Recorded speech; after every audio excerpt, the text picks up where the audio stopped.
right? Yeah. So staff against broadsword would be the next So we just idea. give everybody everything. That's how we're doing this, right? That's how Well, you know, it's you're not just giving away stuff. Like, you know, if you Hey guys, what's going on? It's Seafood Greg here with the Authentic Shaolin Kung Fu School. Today we are going over 3-section staff again up in the second series. We're going to be working on pros and cons, long weapons, short weapons, see how it works against it. Got my special guest here, Seafood Lloyd. Been with me for 30 years. what's up, YouTube? What's up, YouTube? We're going to keep that one? Yeah. All right, cool. We'll see you then. The pros and cons of 3-section staff. So obviously his weapon is longer than my weapon. Don't get jealous, man. Staff, but short and long weapon. The 3-section staff is a flexible weapon. Because of that, I can gain distance very easily by extending and using the weapon as a whip. I could use the weapon as a staff that way too as well. So here we go. From guard stance position, now I'm not close to my opponent. If my weapon can touch his weapon, that means I can get hit and I can get hurt. So we want to keep distance with our weapon so that I know that we're at a fighting range. So everything that we're doing here is going to apply to fighting hand to hand as well, right? Anything that you do with weapons, you should be able to do with the open hand as well. So from guard stance position, my opponent's going to be coming in with a thrust and I'm going to guap. So I'm going to just do my block. So as I do the block, I check and then come forward. All right, so one more time. From guard, it's going to be block, check, and come forward. So I'm looking to gain my distance from the block here. I'm looking to travel and gain my distance and come in as fast as I can. Okay? The good thing about this weapon, because of the flexibility, it has a rotation that I can use. So it can go from here, rotate, and come in the other way. And because of this rotation, even if I go here and I come around and he blocks, I have the other side of the weapon that has not even been used yet. And that's the beautiful thing about the 3-section staff, the flexibility about it and how it works. So one more time, guap. So I'm moving back into my cat stance, leaving my left foot on my left side, right foot on the right side. Oh, guap, check, come over. And right from here now, I'm just gonna change this up just a little bit.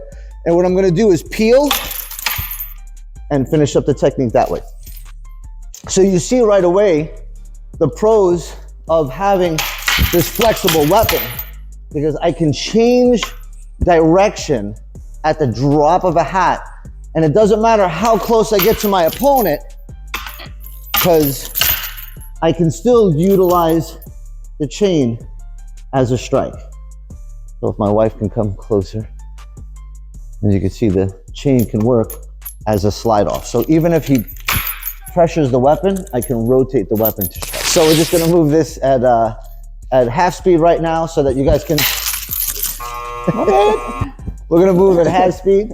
So he's gonna come in here and then I'll be able to strike in with my opponent. So one more time here. And then right from there, that's a slip. I'm not moving fast with that because that can happen really quick. And the butt end of this weapon is steel. It's not mild steel, it's pretty heavy steel, and it'll definitely hurt. So just trying to work with my opponent a little bit here. So as I come in, go ahead. Here is where the weapon does its damage. So I've already came in here, and now I breach my weapon, past my opponent, and strike right to the chin. All right? From here, we can press this way, we can lock this way, and press and bring our opponent to the floor. There's a ton of techniques we can do, but this is what we're gonna work on. Let's switch to the other side. You guys can see the motion from this side, here, come in this way, and then breach the weapon. From here, I can strike lower to the lower part of the body. So one more time. So 1, 2, 3, 4, and then come right in. Cool. So the con about the 3-section opposed to the staff is that my opponent has range on me immediately. The 3-section staff, because it's a shorter weapon, has to bridge the gap. We've got to make contact with the weapon, then we've got to bridge closer to strike our opponent. The way that we can counter this is by blocking and hurling the weapon at our opponent. And that changes the whole perspective of the weapon. So if I was looking to plan that type of a technique, I would start here. Because at this position, I would block with the top part of the weapon. So block, 1 and 2, dropping my weapon.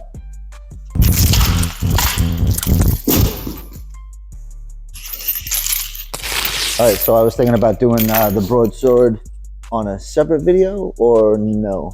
No, I will do on the same video.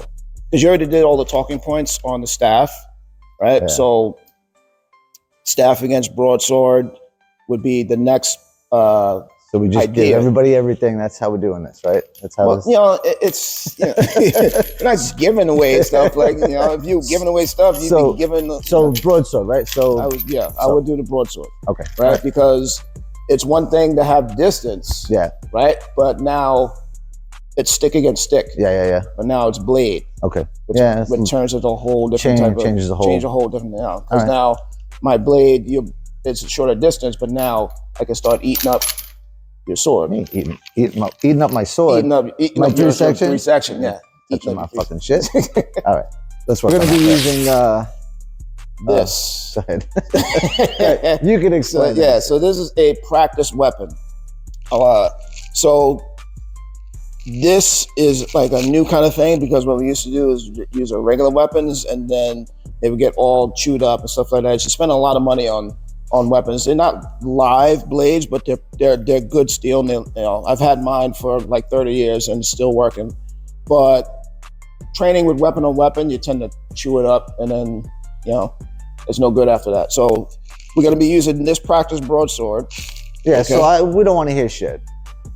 I don't want to hear that, we're not using a real live blade and blah, blah, blah. Guys, if that's the thought about what we're doing and how we're trying to educate, then just if that's where you're reaching, then you don't really know anything about weapons whatsoever, because you want to preserve your weapons, because obviously we're not taking them in the street, but we're using, like Sifu said, the concept of the technique to be transferred to open hand fighting. So you have to know the weapon in order to be able to do that.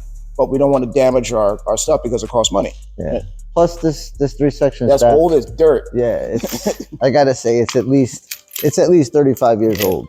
So I want to try to preserve it. And it's already got marks and shit. Yeah, it's got battle scars. Yeah. So trying to preserve it and trying to get it going. So we're gonna start with again, now this is gonna be opposite of that long range weapon, and because they're both short range weapons, or mine's a flexible weapon, I have the advantage of that long range striking that I can do. Yeah. Okay. The advantage of the broadsword is, even though it's a shorter weapon, it can kill. It could kill. It has an edge on it. Right. So even though I might block the weapon, my goal is not just to block the weapon, but to carve chunks out of it. Yeah. So the more I can carve chunks out of it, the more to destabilize the weapon, and my object is to try to chop it in half. But I can't. So so metal beats wood, just for instance. So what we're gonna work on here, guys, is taking an old style traditional 7-star mantis, what they call a la choi, which is 1, 2, 3, and we're gonna utilize it with the 3 section staff. So from guard stance position, again, I start with my basic block to make contact. This is my bridge. This is my check and press. And then this is gonna be my strike. Okay, and the way that this works good for me is if he brings that weapon in, I can utilize the long edge of the weapon to block my body. And the 3 section works very much like short sticks. It works very much like short sticks, except that it's got that 3rd stick in the middle, right? That third stick is like a blocking guard. So it's kind of like short sticks meets chain whip. Yeah, if you want to think about it. Yeah. And it's got a good way of blocking, right? And that's what we're looking to do here. So again, it's going to be 1 a la choi here, and then I can bring the weapon up here if he comes in to try to strike the body. Okay, and then again, being able to block and move out of the way. So we're going to take that one small section which again is a drill, guys. We're not fighting each other.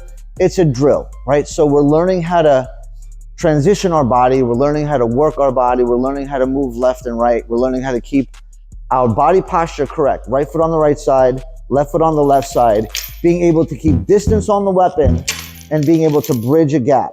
I'm learning to move out of the way. I'm learning to move in a circular manner to work on my techniques to get my opponent out of the way, to keep my body safe and fight.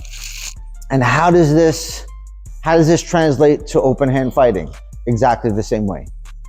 Nothing's different. Nothing changes. Okay, so anything that we're doing with the weapons should be able to be viable for hand techniques as well. Block choi here, I block and get out of the way. One more time.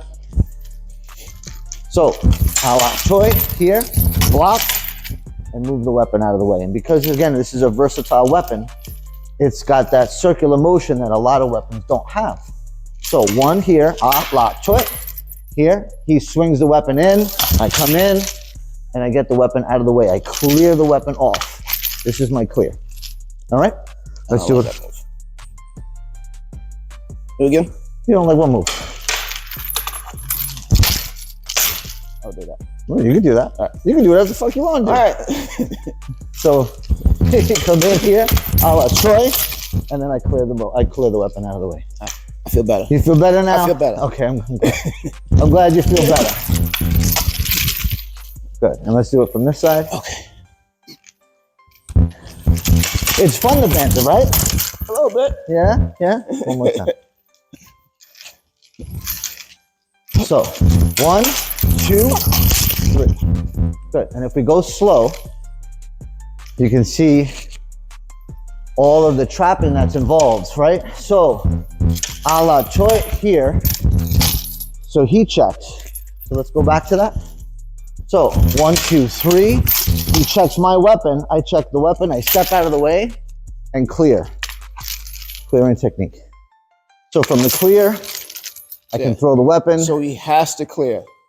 Don't misunderstand that. He could just stand there and wait. And wait, because my next thing is It's the same thing that he used before. 1, 2, 3, 4. Doesn't clear. If he does, go back, Sifu. If he block. If he doesn't clear, that's my next move. Yeah. So he has to clear the blade out of the way. I feel so uncomfortable just So here, he has to clear the blade. Because my next thing is to come low. That's my next move. Okay, so doing this weapon against this weapon, it's almost like a chess match, kind of. Well, it is. It's exactly it. Yeah. So it's just like almost like a trapping drill, right? We want to be able to move the weapon out of the way so that we're safe, but we're also looking to regain traction in motion so that I can either come over this way or move. And it's very dangerous because live blade. So implied landing. So I want to keep him at bay with the weapon. So it's really, really important. So guys, thanks so much for being here. Really appreciate it. This is the second series of 3 section. We're going to do probably 2 more series like this, and then we're going to move on to a different weapon. Please leave comments and, leave the comments. Let me know what you guys are interested in. Let me know how you feel about the weapon interactions. And give me your take on what you've been training and how it works for you. Yeah, and leave questions if you don't understand stuff. So don't just leave comments, ask questions, right? Because questions mean that we have more stuff to give you in terms of knowledge of Kung Fu. Because a lot of people have questions but have no knowledge of Kung Fu. Right. You know what I'm saying? Right, and then you have people that have knowledge of martial arts, but don't have knowledge of specific weapon training or anything like that. And, then it becomes, if it's just a comment that's left, it's up in the air and there's no question about why we're doing what we're doing. We can't help you. We can't help you expand your horizon, expand your knowledge. And that's what this channel is all about, right? We want to educate the public. We want to bring good Kung Fu to the forefront because there's way too much nonsense out there. And again, guys, it shouldn't be, you know, karate guy versus Muay Thai guy or Kung Fu guy versus MMA guy. It's basically two people sparring, two people fighting, right? And we don't know the knowledge, we don't know the history, we don't know what they have, and you can't really say which style is better. It's which person is better at that style at that particular time, period. Just so we're all on the same boat with that. We should be uplifting each other, guys, not ripping each other down for no reason, right? So we should just keep building up and lifting up and being able to help people up and bring them up higher in the education of martial arts. So, good? I'm good. Hopefully you good. So guys, check out the Patreon, which is right over here. Check out the website, which should be right over here. And check out the merch. Go on Patreon. Check out the cool merch. We got these, we got videos, we got loads of stuff, guys. Yeah, we got some good stuff coming up. Yeah. So we'll see you soon, guys. We'll see you on the flip. Shaolin out.